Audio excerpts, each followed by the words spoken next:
தேர்தல் நெருக்கத்துல அன்பு கரங்கள், காக்கும் கரங்கள், துடிக்கும் கரங்கள், இன்னும் வேற என்னென்ன பேர் இருக்குது, பாசமலர்கள், பாசமலர் திட்டம் அப்படின்ட்டு அண்ணா இருந்து தங்கச்சி இருந்தா அண்ணன் மூலியமாக 1000 ரூபாய் அந்த தங்கச்சி கொடுப்போம். இந்த திட்டத்துக்கு பேரு பாசமலர். போன மாசம் தாய்மானவர் கொண்டு வந்தாங்க. தாய்மானவர் அப்புறம் வள்ளலார் செடி கொடி நட்டீர்கள் என்றால் வள்ளலார் திட்டத்தின் மூலம் உங்களுக்கு மாதம் 500 ரூபாய் அனுப்பி வைக்கப்படும். எல்லாம் உருட்டு தானே. அடுத்து என்ன ஆச்சு? தாய்மானவர் யாரா?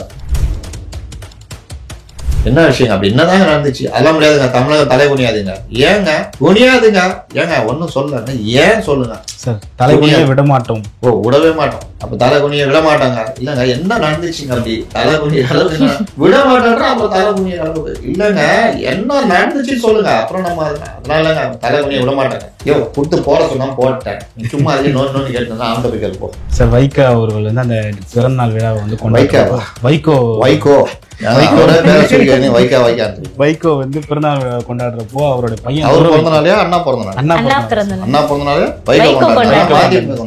மதிமுக கொண்டாடு. அதை சொல்லுங்க. மதிமுக யாருக்கு சொந்தன்ற மாதிரி போயின்னு இருக்கு. அவரு வேற அமதிக தானே பேரு. ஆமாங்க சார். சைனா குடி மாதிரி ஒண்ணு வச்சுருக்காரு. 5 ஸ்டார் இருக்கு. ஜிபிங் கோச்சிக்கு போறாரு. இல்லைங்க, அவர் என்ன சொன்னாருன்னா 32 ஆண்டுகளாக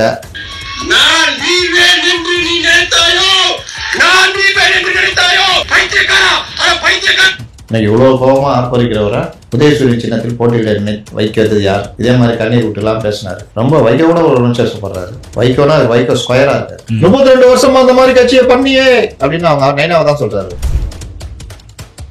நான் மலையத்துக்கு என்கிட்ட கேட்டு நான் சொல்லியிருப்பேன், கருப்பு சவுப்பு கருப்பு சவுப்பு எவனும் கேள்வியே கேட்கு. கட்சி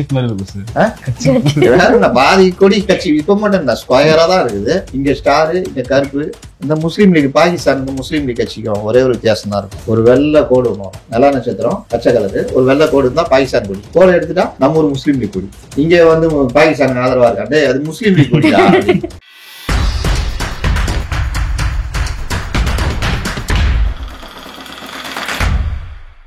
வணக்கம், நான் முத்தலீஃப். ஒரு பத்திரிகையாளராக அரசியல் விவாதங்களை தொடர்ந்து செஞ்சுட்டு வர்றேன். அரசியல் விவாதங்கள் நாகரிகமான முறையில் அவதூறு இல்லாமல் இருக்கணுன்றது என்னுடைய பெருத்த எதிர்பார்ப்பு. அதை ஓரளவு நான் ஈடு செஞ்சுட்டு வரேன்னு நினைக்கிறேன். என்னை போலவே அதே எண்ணத்தோட வள்ளுவம் வலைக்காட்சியும் தொடர்ந்து செயல்பட்டுக்கிட்டு வருது.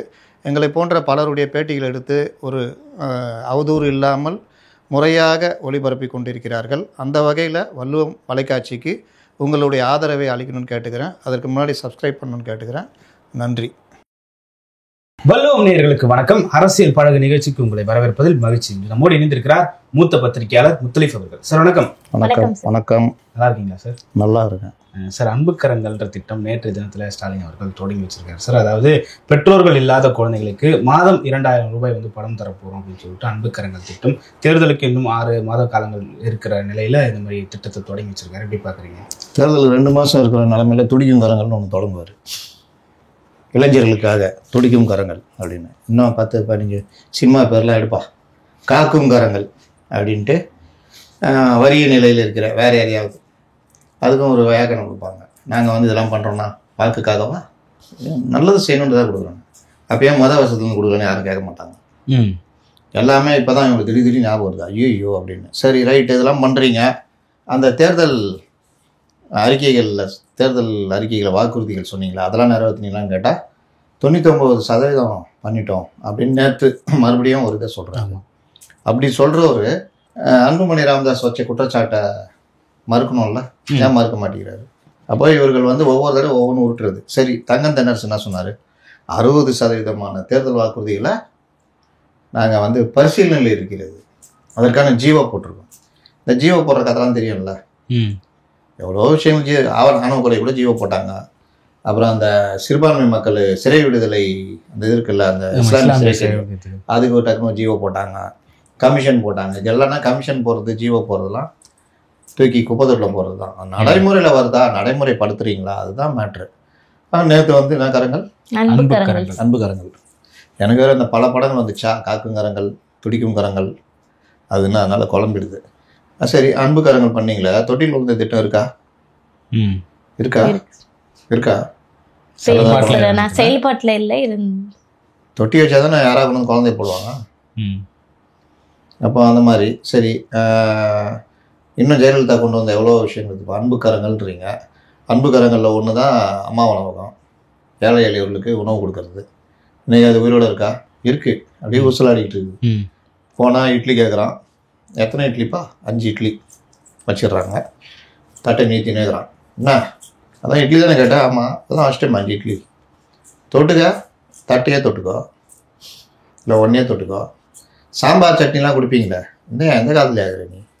அம்மா உனக்கு அதெல்லாம் கிடையாதுயா. இந்த ஒரு பத்திர வடிவில் சொல்லுவான்ல, கஞ்சி ஊத்துறி, தோசை ஊத்துறி, பசிக்குதுன்னுவான். கல் இருக்குது, மாவு இல்லை அப்படின்னா. கஞ்சியாவது ஊத்துடி, வயிறு ஒரு மாதிரி இருக்குது, சட்டி இருக்குது, கஞ்சி இல்லை அப்படின்னா. அந்த மாதிரி இட்லி இருக்குது, சாம்பார் இல்லை. அந்த மாதிரி தான் நடக்குது. அதனால் அம்மா உணவகம் அந்த மாதிரி இது சும்மா இதெல்லாம் டெம்ப்ளேட்டுங்க. இன்னைக்கு கூட ஒன்று, தமிழகம் தலை குனியாது, நாளைக்கு வேற ஏதாவது. இது எல்லாமே இவர்கள் டெம்ப்ளேட்டு. குறிப்பாக மத்திய அரசை எதிரியாக கொண்டு வந்து நிறுத்துறது. இதுக்குடைய அடிப்படை என்ன? இவர்கள் செய்யாத விஷயங்கள், இவர்களுக்கு எதிரான விஷயங்கள், அதை யாரும் பேசிடக்கூடாது, யாரையும் பண்ணக்கூடாது. அதுக்கு முந்திக்கிட்டு முன்னாடி என்ன பண்ணியிருந்தாங்க? பாஜக வந்துடும், பாஜக வந்துடும்.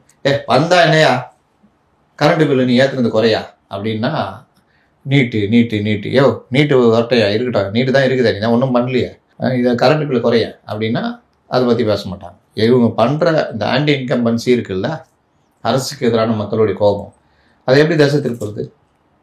தமிழகம் தலை குனியாது. இப்போ தலை நிமிந்து தான் என்ன பண்ண போகிறீங்க? இல்லை தலை குனிஞ்சு தான் என்ன ஆக போகுது? எதில் தான் தலை குனிஞ்சுது? உங்களுக்கு இந்த அரசியல் ரீதியாக அந்த இதை விட்டுருங்க. அரசு ரீதியாக விஷயங்கள் பார்த்தா தமிழ்நாடு அதுக்குரிய நிதிகள் வரதான் போகுது, அது ஒரு வேலை நடக்க தான் போகுது. நீங்கள் உட்காந்துட்டீங்க மத்திய அரசோட பகையை வச்சுக்கிட்டு தேவையில்லாத விஷயங்களை பண்ணிக்கிட்டு. இப்போ பிஎம்சி ஸ்கூல் வருதுன்னா அதுக்கு நிதி தருவாங்க, அதுக்கு நான் பண்ண மாட்டேன், நிதி மட்டும் கொடுன்னா, நீ இது பண்ணலன்னா நான் நிதி தர மாட்டேன்றாங்க. உடனே நிதி கொடுக்கல, கல்விக்கே நிதி கொடுக்கலன்னு விடுறது. அப்போ மதிய உணவு திட்டத்துக்கு யார் நிதி கொடுக்குறா? மிட் டே மீல்ஸுக்கு சென்ட்ரல் கவர்மெண்ட் ஃபண்டு தான் வருது. அப்போ அதை நிறுத்துனாங்களா? ஒரு காலத்தில் எம்ஜிஆர் காலத்தில் இந்திரா காந்தி யார் இவர்கள் கூட இருக்கிற காங்கிரஸ் மதிய உணவு திட்டத்துக்கு காசு தர மாட்டேன்ட்டாங்க. எம்ஜிஆர் கஷ்டப்பட்டு பிச்சை எடுக்காத குறை, அவ்வளோ கஷ்டப்பட்டு நடத்தினார். அந்த மாதிரி இன்றைக்கி எதாவது நடக்குதா? அப்போது இவர்கள் என்னென்னா இந்த மாதிரி இந்த பேர் வச்சுக்கிட்டு தமிழகம் தலை குனியாது. எதுக்குப்பா, என்ன பிரச்சனை? அதெல்லாம் என்னங்க தமிழகம் தலை குனியாதுங்க. இல்லைப்பா, என்ன பிரச்சனை ஏதாவது சொல்லு. ஏன் திடீர்னு தலை குனியாதுன்னு சொல்கிறேன்? இல்லை தமிழகம் தலை குனியாதுங்க.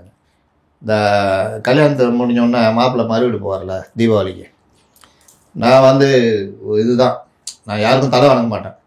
இல்லைங்க, என்ன பிரச்சனை சொல்லுங்க மாப்பிள்ளை? அதெல்லாம் யாருக்கும் தலை வணங்க மாட்டேங்க நான் அப்படின்னா, மாப்பிள்ளை ஏதோ கோபமாகறாரு, என்னன்னு கேளுமா பொண்ணை விட்டு. ஏங்க என்னங்க பிரச்சனை, திடீர்னு நான் யாருக்கும் தலை வணங்க மாட்டேன்னு சொல்கிறீங்களா, என்ன விஷயம்? அதனால் நான் யாருக்கும் தலை வணங்க மாட்டேன் இப்படி சொல்லியிருந்தாண்ணா. தமிழகம் ஏன் தலை வணங்காது, ஏன் தலை குனியாது? இதுக்கு முன்னாடி என்ன சொன்னார்? போராட தமிழகம். எதுக்கு போராடுறீங்க? நீங்கள் தானே பிரச்சனையை உண்டு பண்ணுறீங்க. மத்திய அரசோட அரசியல் ரீதியாக சண்டைன்றது தனி, ஆனால் அரசு ரீதியாக அவர்களோட தொடர்பு, அதிகாரிகள் அதுக்கேற்ற அதிகாரிகளை போட்டு நிதியை கொண்டு வர்றது, மற்ற விஷயங்கள் பண்ணுறதெல்லாம் ஒரு அரசு, நல்ல அரசு செய்ய வேண்டிய வேலை. எம்ஜிஆர் 80ல் திமுகவோட எதிர்ப்பு, காங்கிரஸும் டிஎம்கே சேர்ந்து எம்ஜிஆர் கிட்டத்தட்ட 37 எம்பி ஜெயிச்சாங்க. எம்ஜிஆர் ஆட்சியை கழுத்தாங்க, மீண்டும் வந்தார். ஆனால் இதே மாதிரிலாம் அந்த இதே வச்சுக்கலையே. அவர்களோட இணக்கமாக போகிறது, தமிழ்நாட்டுக்கான நிதியை எப்படி கொண்டு வர முடியும் தான் ட்ரை பண்ணாங்க. அதுக்கேற்ற அதிகாரிகளை போட்டு எல்லாரும் பண்ணியிருக்காங்க. ஜெயலலிதா தான் இருந்தாங்க, அதுக்கேற்ற அதிகாரி இருப்பாங்க, பேசுவாங்க, வர வேண்டிய நிதி வரும். அன்றைக்கி என்ன போகிறேன்னு பார்த்துருக்கீங்க? நான் கேட்குறேன், கலைஞர் ஆட்சியிலையோ ஜெயலலிதா ஆட்சியிலையோ மத்திய அரசு நிதி தரவில்லை, இது தரவில்லை, எங்கே பார்த்தாலும் இதே போல இருக்காது. அது அரசு மட்டத்தில் அது மற்ற விஷயம் நடந்துகிட்டே இருக்கும். இன்னும் கேட்டால் அந்த ஆட்சியை விட இந்த ஆட்சியில் வருமானம் ஜாஸ்தி. ஜிஎஸ்டி பற்றி நிர்மலா சீதாராமன் ஒரு 2 நாளைக்கு முன்னாடி பேசினாங்க, பார்த்தீங்களா? கிட்டத்தட்ட ஒரு கவர்மெண்ட்டுக்கு 70% வரைக்கும் ஜிஎஸ்டி உடைய இது அவங்களுக்கு போய் சேரும். அதாவது 50% வரும்போதே போயிடும். மீதி ஈவு தொகையா மீதி இருக்கிற 50%ல் 30% வரை மாநிலங்களுக்கு போயிட்டு 20% வரைக்கும் தான் எங்களுக்கு வருது அப்படின்றாங்க. அப்போ இதெல்லாம் வருமானம் தானே. அப்போ ஜிஎஸ்டி வரியை குறைக்கும் போது ஏன் புலம்புறீங்க? ஜிஎஸ்டி வரி குறைச்சா யாருக்கு லாபம்? நம்மளுக்கு தானே லாபம். ஆமாம். இப்போ ஒரு பைட் மாத்திரை வாங்குறீங்க, அது மேலே 18% வரினா நீங்கள் 100 ரூபா கொடுத்தா 18 ரூபா சேர்த்துலாம் கொடுக்கணும், உங்கள் தலையில் தான் போடுவோம். ஆமாம். மெடிக்கல் ஷாப்காரனை ஏற்றுக்குவான் இல்லை அரசு ஏற்றுக்குமா? மத்திய அரசு ஜிஎஸ்டி 18% போட்டால் மாநில அரசு இல்லை நாங்கள் ஒத்துக்க மாட்டோம், நாங்கள் வந்து 2% தான் போடுவோம், வேணா உனக்கு 16% நாங்கள் கொடுத்துட்றோம். அப்படியா பண்ணுறீங்க? இல்லை. அது இல்லாட்டி நாங்கள் எஸ்ஜிஎஸ்டி வாங்கலைங்க, ஜிஎஸ்டி மட்டும் நீங்கள் வாங்கிக்கிங்க 9%. அதாவது 18 ரூபா போட்டால் 9 ரூபா வரும்போது ஸ்டேட் கவர்மெண்ட் வாங்கணும், மீதி 9 ரூபா சென்ட்ரல் கவர்மெண்ட்டு போவோம், அதில் வரும். நாங்கள் வரி போடலைங்க, நீ 9 ரூபா மட்டும், அப்போ 109 ரூபா கொடுத்தா போதும். அப்படியா வருது? இல்லை. 118 ரூபா தானே போடுறீங்க. இன்னும் மாநில வரி எதாவது இருந்தால் அதையும் சேர்த்து போடுறீங்க. ஆனால் நீங்கள் என்ன பண்ணுறீங்க, அவன் வரி குறைக்கிறான், மருந்து பொருள் 0ன்றான். இங்கே உட்காந்து ஏன் புலம்புறீங்க? எதிர்த்தீங்க வருதா? திமுக அரசு ஜிஎஸ்டி வரி தான் எதிர்க்கிறாங்க. ஏன் எதிர்க்கிறீங்க? நல்ல விஷயம் தானே, நமக்கு நல்ல விஷயம் தானே. கண்டிப்பாக சார். அவங்க சொல்கிறாங்க 28லேருந்து 5க்கு கொண்டு வந்துருக்கோம், 18லேருந்து 5க்கு கொண்டு வந்துருக்கோம், 18லேருந்து சிலது 0 ஆக்கியிருக்கோம். நல்லது தானே பண்ணணும். அதை பற்றி யாரும் டிபேட் பண்ணாங்களா? இல்லை. இந்த ஊடக லகுட பாண்டிகள் ஏன் பண்ணலாம்? நமக்கு தெரிஞ்சுக்கணும்ல என்ன. ஏன்னா பண்ணால் அது பாஜகவுக்கு சாதகமாக போயிடும், மத்திய அரசுக்கு சாதகமாக போயிடும். அப்போ அதை பற்றி டிபேட்டே பண்ண மாட்டாங்க. ஆனால் கல்வி நிதியில் குறிப்பிட்ட அந்த நிதி வரலன்னா அதை இன்னை வரைக்கும் பெருசாக பேசுவாங்க, ஓபிஎஸ் முதற்கொண்டு பேசுவாங்க. இதுதான் இன்னைக்கு தலையெழுத்து. அதனால் இவர்கள் பேசுகிறது இது எல்லாமே வந்து ஒரு டெம்ப்ளேட். தேர்தல் நெருக்கத்தில் அன்புக்கரங்கள், காக்குங்கரங்கள், துடிக்குங்கரங்கள், இன்னும் வேறு என்னென்ன பேர் இருக்குது, பாசமலர்கள், பாசமலர் திட்டம் அப்படின்ட்டு. அண்ணா இருந்து தங்கச்சி இருந்தா அண்ணன் மூலியமாக 1000 ரூபா அந்த தங்கச்சி கொடுப்போம். இந்த திட்டத்துக்கு பேர் பாசமலர். அப்புறம் வேற என்ன வைக்கலாம்? போன மாசம் தாய்மானவர் கொண்டு வந்தாங்க. தாய்மானவர். அப்புறம் வள்ளலார் செடி கொடி நட்டீர்கள் என்றால் வள்ளலார் திட்டத்தின் மூலம் உங்களுக்கு மாதம் 500 ரூபாய் அனுப்பி வைக்கப்படும். இந்த மாதிரி எல்லாம் உருட்டு தானே. அடுத்து என்ன ஆச்சு? தாய்மானவர். தாய்மானவர் யாராவது ஆட்சிக்கிற வரைக்கும் அதான் ஊட்டினா இருக்க வேண்டியதான். தாய்மானவர் என்ன மாதிரி. ஆனால் முதல்வர் வந்து சொல்லியிருக்காரு, வாக்கு அரசியலுக்காக நான் இதெல்லாம் பண்ணல நம்புங்க. வாக்கு அரசியல் பண்ணல. உண்மையிலேயே அவங்களுக்கு அந்த எண்ணம் இருக்கு. ஆனால் ஏன் இதை ஆரம்பத்துலேருந்து பண்ணலான்னு கேட்கக்கூடாது. இன்னைக்கு தான் தெரிஞ்சிச்சு எங்களுக்கு இதெல்லாம். இன்னும் ஒரு 6 மாதம் கழிச்சு பாசமலர், நான் சொன்னல அது மாதிரி பாசமலர் திட்டம் எல்லாம் வரும் சார். ஆனால் அந்த தாய்மானவர் திட்டமே இன்னும் முழுமையாக செயல்படுத்தப்படலை சார். கொண்டு வந்திருக்காங்க ஆனால் செயல்படுத்தப்படலை. தாய்மானவர் திட்டம் கொண்டு வந்தாச்சுல, கொண்டு வந்தாச்சு. அவ்வளோதான் போங்க. சும்மா செயல்படுத்துறதுல அது கேட்குறீங்க. அம்மா உணவகம் கூட செம்மையாக பண்ணுவோன்னு சொன்னாங்க. அம்மா உணவகத்தை இருப்பதை விட மேன்மையாக பண்ணுவோன்னு இருக்கிற சாம்பாரும் காண போயிடுச்சு. நடந்துச்சா இல்லையா? அப்புறம் சார், தெற்காசியாவில் சிறந்த மாநிலமாக தமிழ்நாட்டை மாற்றுவேன். அது நாங்கள் தெற்காசியா ஆசியான்னு சொல்லிட்டு போக வேண்டியதானே. இன்னும் எவ்வளோ ஓரம் வச்சுனே. தெற்காசியாவில் ஆசியான்னு சொல்லிட்டு இன்னும் பேர் இருக்கும்ல. 13%. இவருக்கு தெரிஞ்சது தான். எனக்கு தெரிஞ்ச ஒரே நடிகர் அமிதாப் பச்சன்ற மாதிரி மாசுக்கு தெரிஞ்சது. ஏன்னா விஜய் என்னவோ கேள்வி கேட்குறேன்னா அதுக்கு பதில் சொல்லுனா, இன்றைக்கு பார்த்தீர்கள் என்றால் ஏன்பா சுகாதாரத்துறை எப்படி பாருக்குது அதை சொல்லுப்பா. அதிமுக ஆட்சியில் இருந்தாலும் இருக்குதா? ஒரு கொரோனா இந்த தடவை வந்துச்சுன்னா தாங்குவோமா நம்ம?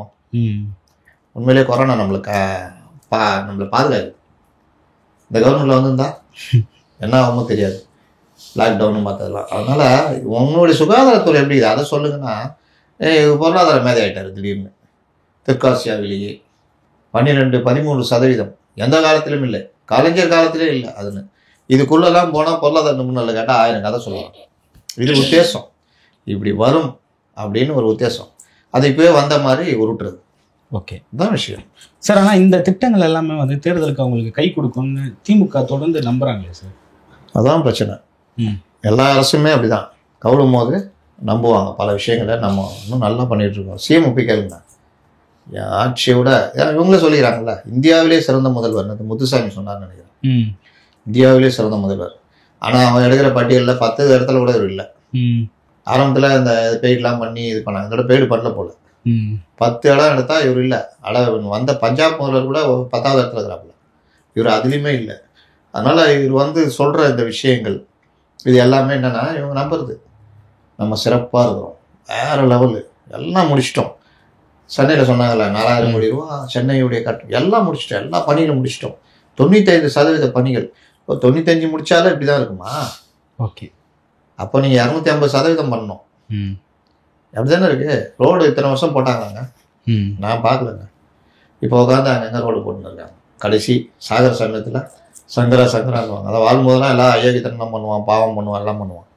சாவு நெருங்கும்போது பயந்துருவான். உடனே சங்கரா சங்கரா அப்படின்னு ஈஸ்வரனை வணங்கி போகிற இடத்துக்கு புண்ணியம் தர வேலை பண்ணுவோம். இந்த மாதிரி போகிற இடத்துக்கு புண்ணிய தர்ற வேலை மாதிரி இந்த நேரம் உட்காந்துக்கிட்டு காக்கும் கரங்கள், அன்பு கரங்கள், பாசமலர்கள், துடிக்கும் கரங்கள்னு உருவாக்கின்னு பேர் வச்சுக்கிட்டு தமிழகம் தலை குனியாது. என்ன விஷயங்க? அப்படி என்னதாங்க நடந்துச்சு? அதெல்லாம் முடியாதுங்க, தமிழகம் தலை குனியாதுங்க. ஏங்க குனியாதுங்க? ஏங்க ஒன்றும் சொல்லங்க, ஏன் சொல்லுங்க சார். தலை குனிய விட மாட்டோம். ஓ, விடவே மாட்டோம். அப்போ தலை குனிய விட மாட்டாங்க இல்லைங்க? என்ன நடந்துச்சுங்க? அப்படி தலை குனிகிற அளவுக்கு என்ன விட மாட்டேன்ற அப்புறம் தலை குனிகிற அளவுக்கு இல்லைங்க, என்ன நடந்துச்சுன்னு சொல்லுங்க. அப்புறம் நம்ம அதெல்லாம் இல்லைங்க, தலை குனிய விட மாட்டாங்க. என்னங்க சொல்லுங்க. கொடுத்து போட சொன்னா போட்டேன், நீ சும்மா அதே நோன்னு கேட்டுனா ஆண்ட போய் கேள்ப்போ. அந்த ஸ்ட்ராட்டஜி டீமுக்குறாங்க. எந்த டீமு? 5-6 டீம் இருக்கு, எந்த டீம் தெரியல, கேட்டுங்க. அவ்வளவுதான் சார். நேற்று வந்து அண்ணாவுடைய பிறந்த நாள் சார். ஆமால, அண்ணா பிறந்த நாள். வைகோ அவர்கள் ஏற்றுக்கொண்ட பதவிக்கெல்லாம் பெருமையை தந்தார், தன் இனிய குடும்பம் ஒன்றுக்கு தான் வறுமையை தந்தார். அந்த அண்ணாவுடைய பிறந்த நாள் தான். ஆமாம் சார். கடமை கண்ணியம் கட்டுப்பாடுன்னு சொல்லி கொடுத்த அண்ணாவுக்கு சொல்லுவேன் சார். வைகோ அவர்கள் வந்து அந்த பிறந்த நாள் விழாவை வந்து வைகோ வந்து பிறந்தநாள் விழா கொண்டாடுறப்போ அவருடைய பையன் அவர் பிறந்த நாளையா அண்ணா பிறந்த நாள்? அண்ணா பிறந்த நாளே மதிமுக கொண்டாடுச்சா? அதை சொல்லுங்க. மதிமுக யாருக்கு சொந்தன்ற மாதிரி போயிருக்கு. அவர் வேற அமமுக அதான பேரு. ஆமாங்க சார். சைனா கொடி மாதிரி ஒன்று வச்சுருக்கிறாங்க. 5-7 ஸ்டார் இருக்கு. ஜி பிங் கோச்சிக்கு போறாரு. அவங்க கொண்டாடின அந்த பிறந்தநாள் விழால துரை வைகோ அவர்கள் வந்து நான் வீழ்வேன் என்று நினைத்தாயோ நீதான். அவரா மதிமுகவா? நான் அவரை மென்ஷன் பண்ணீங்க. அவரை மென்ஷன் பண்றேன். அப்பாவுக்கு அப்ப சவால் விட்டாரா? நான் வீழ்வேன் என்று நினைத்தாய் நீதான் விழுந்திருக்கிறாயின்னு சொல்லிட்டு யாரையோ பார்த்து சொல்றாரு. நைனாவை சொல்றாரா? மல்லை சத்யா சொல்றாருன்னு நினைக்கிறேன் சார். எப்படி சொல்லுவீங்க மல்லை சத்யாவை? சார் ஆடியன்ஸ் பார்த்து தான் சார் சொன்னாரு. வைகோ பக்கத்துல வைகோ எதுல உட்காந்தாரு? பக்கத்துல உட்காந்தாரா? இல்லைங்க, அவர் என்ன சொன்னாருன்னா 32 ஆண்டுகளாக நான் வீழ்வேன் என்று நீ நினைத்தாயோ, நான் வீழ்வேன் என்று நீ நினைத்தாயோ, நான் வீழ்வேன் என்று நினைத்தாயோ, பைத்தியக்காரா அட பைத்தியக்கார. இப்போ அவர் வந்து பைத்தியக்காராதுன்னு நம்ம இவரை சொன்னாருன்னு சொல்றாங்க மல்லை சத்யா. ஆனால் 32 ஆண்டுகளாக இந்த கட்சியை வீழ்த்த நினைத்தவர்களுடைய எண்ணம் பலிக்காது, நாங்கள் வந்து பெருசாக நிற்போன்றாரு. 32 ஆண்டு காலம் வந்து மல்லை சத்யாலாம் இல்லை. 32 ஆண்டு காலம் இந்த கட்சியுடைய வரலாறு. அப்போ 32 ஆண்டு காலமாக இந்த கட்சியை வீழ்த்த நினைத்தது யார்? இன்னைக்கு இவ்வளோ கோபமாக ஆர்ப்பரிக்கிறவரை உதயசூரியன் சின்னத்தில் போட்டியிட வைக்கிறது யார்? இதே மாதிரி கண்ணீர் விட்டுலாம் பேசினார். ரொம்ப வைகோட ஒரு உணர்ச்சிப்படுறாரு. வைகோனா வைகோ ஸ்கொயராக இருக்கார், அதோட டபுள் மடங்காக கொதிக்கிறார். அதனால் இதெல்லாம் மனப்பாடம் பண்ணிட்டு வந்து இதெல்லாம் பேசுகிறாரு. இதெல்லாம் ஓகே, உங்கள் கட்சி எங்கே இருக்குது? இவ்வளோ ஆவேசம்லாம் படுறீங்களே, தூய்மை பணியாளர்கள் பிரச்சனைகள் எங்கே போனீங்க? மக்கள் பிரச்சனைகள் எங்கே போகிறீங்க? சாதி ஆணவ கொலைக்கு நடந்த பொழுது அதுக்கு தனிச்சட்டம்னு திரும்ப கூட நான் கொஞ்சம் கேட்டுக்கிறேன்ட்டு பயந்து கேட்குறாரு. சண்முகம் கூட ஓப்பனாக பேசுகிறாரு. எங்கே போகிறீங்க நீங்கள்? தமிழகம் சார்ந்த விஷயங்களில் நீங்கள் எங்கே இருக்கீங்க? இல்லை, கொஞ்ச நாளாவே சைலண்ட் மூட்லேயே இருக்காங்க. அதுதான் சொல்கிறேன், சைலண்ட் மோடு இல்லை, இவர்கள் அரசியல் அவ்வளோதான். மத்திய அரசை எதிர்த்து பேசுகிறீங்களா? இன்னைக்கு இவ்வளோ ஆவேசமாக பேசுகிறவர் தமிழகம் வஞ்சிக்கப்படுது மற்ற விஷயங்கள்ல அப்படின்னு சொல்லிக்கிறவங்க பார்லிமெண்ட்டில் தமிழகத்துக்கு சார்பாக பேசுறதுக்கு தானே அவங்களை தேர்ந்தெடுத்துருக்காங்க. மும்மொழி கொள்கையோ கல்விக்கு நிதி கொடுக்கலையோ இதெல்லாம் இந்த கோபத்தை அங்கே போய் காமிக்கலாங்க. பயந்துருவாரு. ஓம் பிர்லா பயந்துட மாட்டாரு. ஐயோ பயங்கரமாக இருக்காரு, அப்பாவோட பயங்கரமாக பைத்தியக்காரனே தமிழகத்துக்கு நிதி கொடுக்கா அப்படி இப்படின்னா பயந்துருவாங்க. ஐயோ இவ்வளோ என்னப்பா பிரச்சனை அவனுக்கு? நிதி கொடு, என்ன எதுக்கு நிதி கொடுக்கணும்? கல்வி நிதி கொடுப்பா அப்படின்னு ஏதாவது பேசணும்ல. இவர் இப்படி இன்னொருத்தர் இதே மாதிரி சுற்றிக்கிட்டு போண்டாங்க நல்லா சாப்பிட்டு இங்கே வந்து உண்ணாவிரதம் இருக்கிறாரு. அங்கே போராடணும், அதுக்கு தான் உங்களை எம்பியாக அமைச்சிருக்காங்க. தமிழ்நாட்டிலே அதிக வாக்கு வித்தியாசத்தில் ஜெயிக்க வச்சு அமைச்சிருக்காங்க சசிகாந்த். அங்கே போயிட்டு என்ன அப்புறம் இன்னைக்கு என்ன மத்தியானம் சம்சா போடுறாங்க, நல்லா இருக்கும். நேற்று போண்டாவில் போட்டாங்க, இல்லை சொன்னோம் சம்சா நல்லா இருக்கும். சரி முடிச்சுட்டு போயிடுவோம். தமிழகம் காப்போம் எல்லாம் நல்லா இருக்கிறீங்களா? இருந்ததை இவர் அகிலேஷை பார்த்துட்டு வந்துடுறாங்க. இங்கே தான் பார்க்க முடியும். அப்படி கையை கொடுத்துட்டு அப்படி சுற்றிட்டு வந்துட்டு நேராக வந்துடுறது. இங்கே வந்துட்டு இவங்களுக்குள்ள பிரச்சனை இல்லை, கட்சிக்குள்ள உள்கட்சி காங்கிரஸ் இனிமேல் ஒற்றுமையாக இருக்காங்க. நல்லா பேசிட்டு இருப்பான். காங்கிரஸை வலுப்படுத்தாமல் விட மாட்டோம்னுவான். ஒருத்தன் கீழே உட்காந்து அடுத்து நிற்பான் சேர். இதுதான் காங்கிரஸ். அப்போ இவர் இங்கே வந்து என்ன பண்ணுறாரு? காங்கிரஸுக்கு இதுவாக அதாவது தலைமை பதவிக்கு இவர் எப்படியா பிடிக்கலாம்னு பார்க்குறாரு. அதுக்கு இது உண்ணாவிரதம் இருக்கிறோம் அப்படின்ட்டு அவர் லாஸ்ட்டில் உண்ணாவிரதம் முடிக்கிறாரு. நல்லா நடிகடாங்கப்பா அப்படின்ட்டு கொடுத்து முடிக்க வைக்கிறாரு. செல்வ பெருந்தகிட்ட கேட்டிங்களா அப்படின்னு கேட்டால் நான் ஏன் கேட்கணும்? ஏங்க அவர் தாங்க தலைவர், மாநில தலைமையிட்ட கேட்டு தானே உண்ணாவிரதம் இருக்கணும். சார் ஆனால் இவர் எம்பி சார். யார்? சசிகாந்த் யாரு கீழே வராரு? மாநிலத்துல தமிழக காங்கிரஸ் கீழே தானே வராரு. ஆமா. அப்புறம் என்ன? சரி, எம்பி தானே, கார்கெட்டு கேட்டீங்களா? யார்கிட்ட கேட்கணும்? ராகுல்கிட்ட கேட்கணுமா? யார்கிட்டயே கேட்டு தானே உட்காரணும். நீங்களே தண்ணி வச்சா உட்காந்துட்டீங்கன்னு அர்த்தம். இப்போ இதுதான் இவர்களுடைய நிலைமை. இவர்கள் எல்லாம் இங்கே முழங்குறது, அண்ணா போகிறதுனால 1/2 மணி நேரம் பேசணும். நைனா தான் எப்போதுமே நான் ரஷ்யாவுக்கு சென்ற பொழுது அதுன்னு பேசுவார். இப்போ நைனா வயசாகிடுச்சு, கத்த முடியல. ஓகே, கத்துனா பக்குன்னு ஏதாவது அடிச்சிக்கும். அதனால் அது பதிலாக மகன் கத்துறாரு. என்ன ஒரு மல்லை சத்தியான நபர் வெளியில் போகணுங்க, அவனுக்கு இவ்வளோ ஆவேசம் வருது. உனக்கு ஆவேசம் வர்றது கட்சி அதனால தான் கட்சி இந்த லெவலில் இருக்குது. ஆவேசம் எங்கே வரணும்? இந்த ஆவேசமும் கோபமும் ஆட்சிக்கு எதிராக வரணும் தானே வரணும். சரி, இவ்வளோ கத்த வேணாம், லைட்டாவது பேசலாம்ல. கத்த வேணாம், பேசலாம்ல. என்னங்க சாதியான படுகொலைக்கு எதிராக இந்த மாதிரி பண்ண யாருக்கையாவது பேசினார? இல்லை அந்த மக்கள் நல கூட்டணி, எக்ஸ் மக்கள் நல கூட்டணி தான் நீங்கள், அவங்க போனாங்கல்ல, அவங்க கேட்டால் நாங்கள் இது உடம்பு சரியில்லைன்னு கேட்க வந்தாங்கன்ட்டாங்க. இவங்க வந்து சாதி ஆணவ படுகொலைக்கு எதிரான்ட்டாங்க. அதையாவது சொல்லி வச்சுட்டு வெளியே சொல்லணும். ஒரே மாதிரி சொல்லலாம்ல.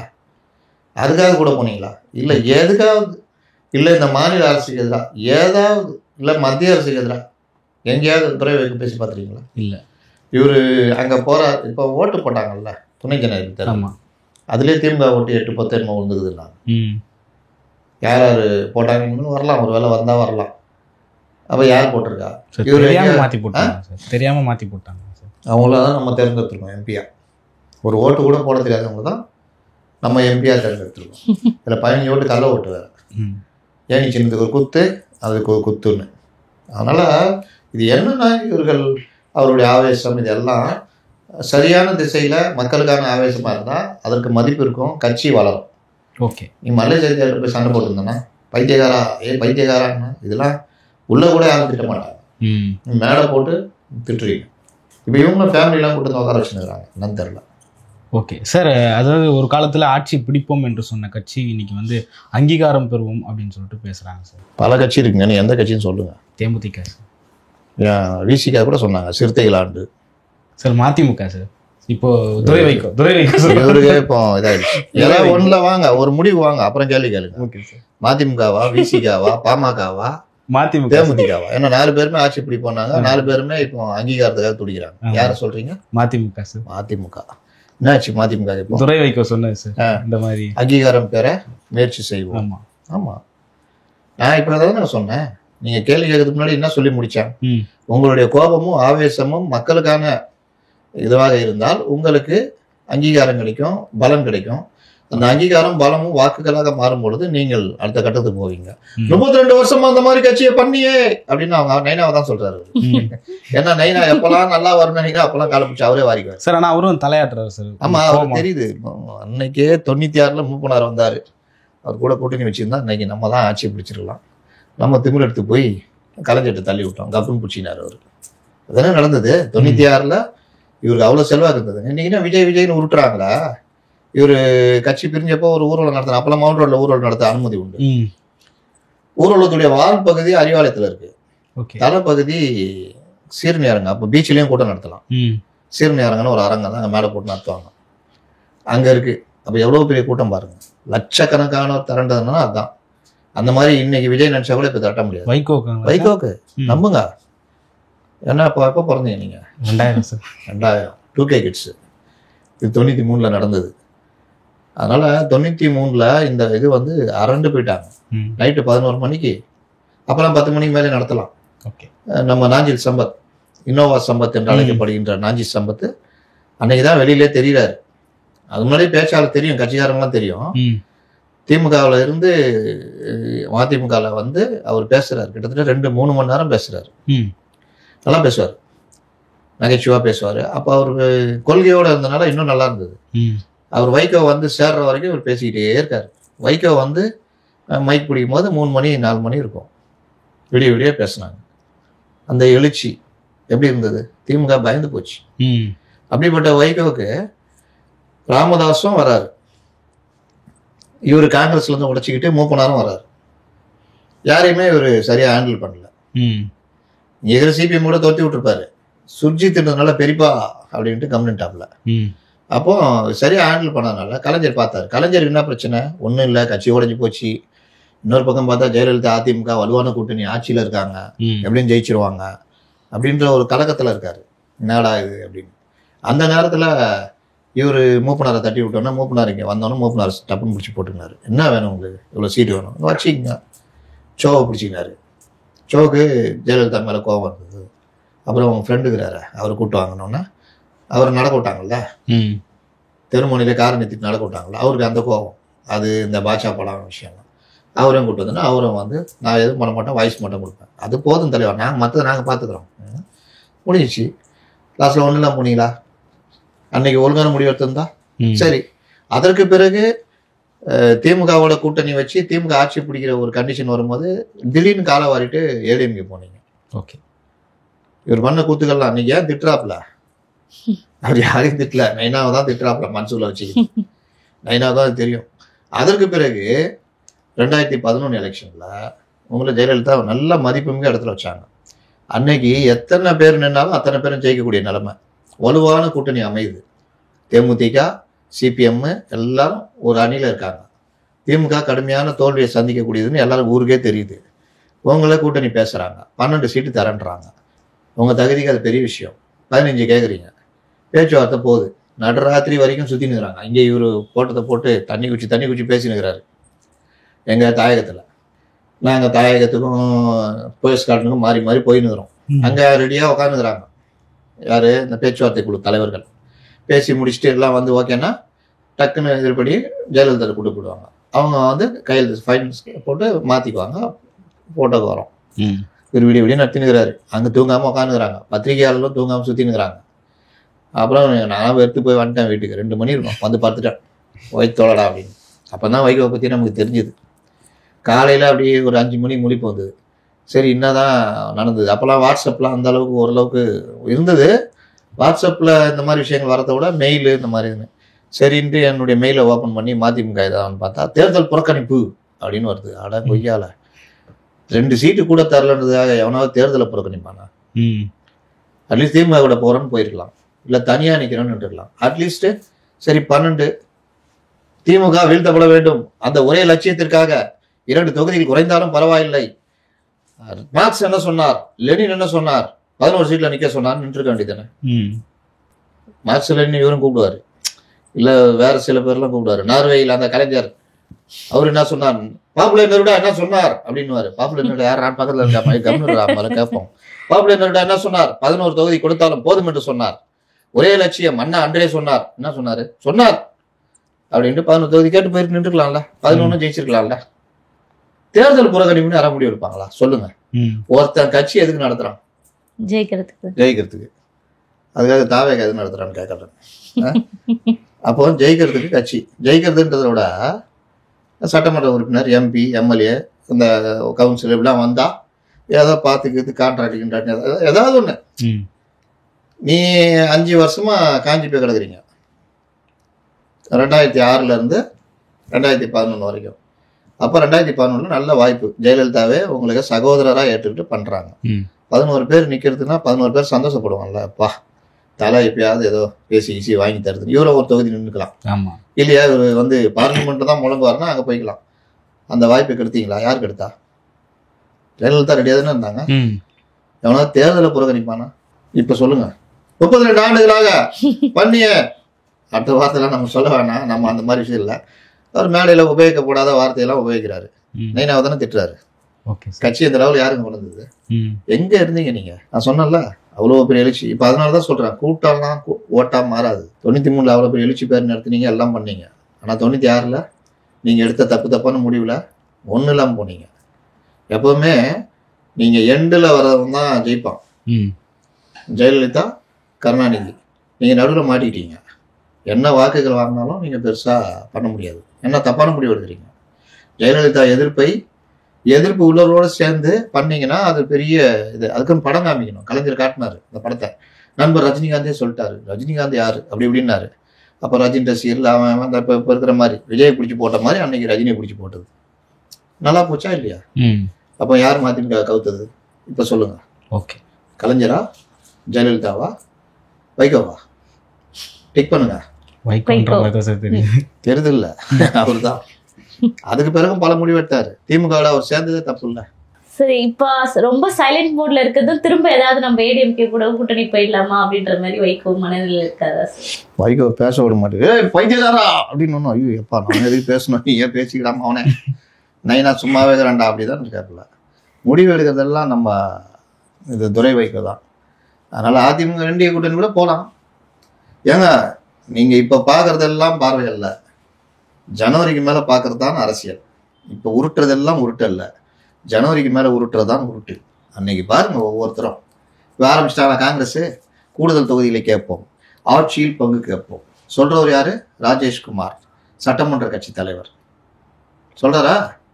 ஏன் எல்லாமே தேர்தல் நெருக்கத்துல நடக்கும். இவங்க என்ன சொல்றாங்கல்ல பயங்கரமா அப்படின்னு, திரும்ப காட்ட போறாரு பாருங்க. காட்டு சண்முகம் பாருங்க, டெரரா ஆயிடுவார். அப்படியே அப்படியே டெரரா ஆயிடுவார். ரெட் லைட் வச்சு 3 லட்சமா 400 கை பார்க்கிறேன் நேரம் வரும் கேட்கிறேன்னு ஒரு ரெட் லைட் அடிப்பாங்க எம்ஜிஆர் முந்தில், பார்த்துருக்கீங்களா? பேர் சண்முகத்தை அப்போ பார்ப்பீங்க. அதனால இது எல்லாமே திமுகவுக்கு மலர்பாதை கிடையாது, முள்பாதை. வரலன்னா போ இருக்குது என்டிஏ போ. எங்கள் நைனா எப்போ எங்கள் சித்தப்பா தெரியும், எனக்கு உம்மடி சித்தப்பா, எங்கள் நைனாவுக்கு அவ்வளோ க்ளோஸ் தெரியுமா அப்படின்னு போயிடுவாங்க. நடக்கலாம் சார். ஓட்டு கூட போட்டிருப்பாரு, யாருக்கு தெரியும். சார் மல்லை சத்யா கட்சி தொடங்கியிருக்கு, எதுக்கு சார் இந்த கட்சி? அது வந்து இது சீனா அருணாச்சல பிரதேசம் அந்த பிரச்சனைகளை தீர்ப்பதற்காக 5 ஸ்டார் மோடி கூட்டு போற வச்சுங்க. மல்லை அப்படியே கொடி பிடிச்சிட்டு வாங்க, எங்க ஊர்லயும் உங்க கொடியெல்லாம் இருக்குது பாருங்கன்னு. பாவம் என்னங்க தான் அவரும் என்னதாங்க பண்ணுவாரு. எந்த கலர் போட்டாலும் இந்த கலர் தலைவர், அந்த கட்சி கொடி இருக்கு தலைவர், இந்த கலர் தலைவர் அவங்க வச்சிருக்காங்க, இந்த கலர் தலைவர் இருக்கு. இந்த மினிமம் இப்ப எப்படி தெரியுமா கட்சி நான் மலையசத்தை என்கிட்ட கேட்டு நான் சொல்லியிருப்பேன், கருப்பு சிவப்பு கருப்பு சிவப்பு. எவனும் கேள்வியே கேட்க கட்சி வேற என்ன பாதி கொடி கட்சி இப்ப மட்டும் ஸ்கொயரா தான் இருக்குது. இங்க ஸ்டாரு, இங்க கருப்பு. இந்த முஸ்லீம் லீக் பாகிஸ்தானுக்கு முஸ்லீம் லீக் கட்சிக்கும் ஒரே ஒரு வித்தியாசம் தான் இருக்கும். ஒரு வெள்ளை கோடு ஒன்று வரும், நிலா நட்சத்திரம் பச்சை கலரு, ஒரு வெள்ளை கோடு இருந்தால் பாகிஸ்தான் கொடி. கோடை எடுத்துட்டா நம்ம ஒரு முஸ்லீம் லீக் கொடி. அதை தான் சில பேர் வச்சுட்டு உருட்டுவான். பாரு இங்கே வந்து பாகிஸ்தானுக்கு ஆதரவா இருக்காண்டே, அது முஸ்லீம் லீக் கொடியா அப்படின்னு. இது பிரச்சனை. அவன் பாகிஸ்தான் கேட்டானா கொடி அமைக்கிறது முன்னாடி முஸ்லீம் லீக் தலைவர் இல்லை, அவன் நாட்டில் ஒரு நடுவில் வெள்ளையை போட்டு சேர்த்து போயிட்டான். அவன் அந்த வெள்ளையை சாக்கில் வச்சுங்க இங்கே கொடியை முடிச்சு விட்டுருப்பாங்க. அவன் தேசிய கொடி நீ வச்சுக்கிற, நீ வேற ஏதாவது யோசி அப்படின்னு. நான் வேணா நல்லா நட்சத்திரத்தை திருப்பி போட்டுக்கிட்டா அப்படின்னு தான் பண்ணோம். அந்த மாதிரி ஒரு என்ன பண்ணுவார் இவர். சைனா பார்த்துருப்பாரு, எவன் வச்சாலும் சண்டைக்கு வரான். ஜிபிக்கு மட்டும் தான் சண்டைக்கு வரமாட்டாரு. இப்போ மதிமுக கொடிக்க இது தாவேகா கொடிக்க 2-3 பேர் வந்துட்டான்ல. பிரான்ஸ் அதிபர்கிட்ட பேசினுக்கிறாங்களாம், தலைவர் நீ ஒரு வழக்கு போடு, உன் கொடி தான் போட்டுனுக்கிறான்னு. அதனால கொடி சின்னத்துக்கு அந்த கொடி வடிவமைக்கிறதே பெரிய பிரச்சனை. ஒரு பாவம் சைனா கொடியில பாதியை வெட்டி கருப்பு சிவப்பை கிராஸ் ஆகி சேர்த்துட்டாப்புல. கரெக்டா? ஆமா சார். சைனா கொடியும் திமுக கொடியும் ஒன்னாகுன்னா அவங்க இது கரெக்டா? அவ்வளவுதான். அதோட இது ஈஸி இல்லை, கருப்பு சிவப்பு கருப்பு சிவப்பு. அதுல இருந்து யாராவது பிரியாங்க வச்சுக்கோங்க, கருப்பு சிவப்பு நடுவில் வெள்ளை கருப்பு சிவப்பு. நல்லா இருக்குல்ல? துண்டு போத்தனால நல்லா இருக்கும் பாக்குறதுக்கு. அதனால பாவம் மல்லியா சத்தியா அதுக்கு ஒரு நாள் விட்டுவார். தேர்தல் வரைக்கும் போயிட்டு இருக்கும் அந்த கட்சிக்கு. யாராவது கூட சேர்த்து டிஎம்ஏ கூட சேர்த்துக்கும். திடீர்னு ஒரு நாள் ஸ்டாலின் கூப்பிட்டு இது பண்ணிட்டு ஒரு தொகுதி ஒரு வேன் சிறிதளவு ஸ்வீட் பாக்ஸுகள் சுத்துங்க அப்படின்னு சுத்த விடலாம் சார். 2 கட்சியும் ஒன்றா வச்சு சார் அதெல்லாம் கண்டுக்க மாட்டாங்க சார். ஓட்டு விழுமா சார் என்னதான் ஒரு தனியா கட்சி ஆரம்பிச்சாரு? ஓட்டெல்லாம் கூட்டணி தானேங்க, கட்சிகளுக்கு எங்க விழுது? திமுக தனியா என்ன ஓட்டு விழுமா? அதிமுக தனியா என்ன ஓரளவு பர்சன்டேஜ் வரும். இந்த மாதிரிலாம் சேர்த்து வச்சுட்டு படம் காட்டினாதான் அப்படியே படம் காட்டினா அந்த இந்த படம் ஜுராசிக் பார்க்கல அந்த இதை திருடிட்டு போவான்ல, போய் மாட்டிக்குவான்ல, அருவியெல்லாம் ஜீப் விழுந்து அது கூடயே ஒன்று நிற்கும்ல, குச்சியை காட்டணும், நான் குச்சி தீப்பு நாங்கள் போவோங்க மறுபடியும் வரும் தெரியுமா? அதெல்லாம் பண்ணுவோம். அப்படி ராக்கே வச்சு நான் அடிக்கணும்ல, அது எதுக்குன்னா எதிராளியை பயமுறுத்துறது, அப்படி விரிச்சு காமிச்சு பயமுறுத்துறது. அந்த மாதிரி தான் கூட்டணியும் அப்படி அந்த ரெக்கையில மதிமுக 2 மற்ற பாமக 2 அப்படியே சேர்த்துக்கின்னு விசிகா இதுதான் ஏற்கனவே இருக்குது, பாதி இருக்குது, மீதி பாதி சேர்த்துக்கின்னு அப்படி விரிச்சு காமிச்சா ஜனங்க ஐயோ பயங்கரமான கூட்டணி வச்சுக்கிறார் ஸ்டாலின் அப்படின்ட்டு இது பண்றாரு. பல்வேறு அரசியல் கருத்துக்களை பகிர்ந்து கொண்டீங்க மற்றும் ஒரு கான்செப்ட். நன்றி சார். நன்றி சார்.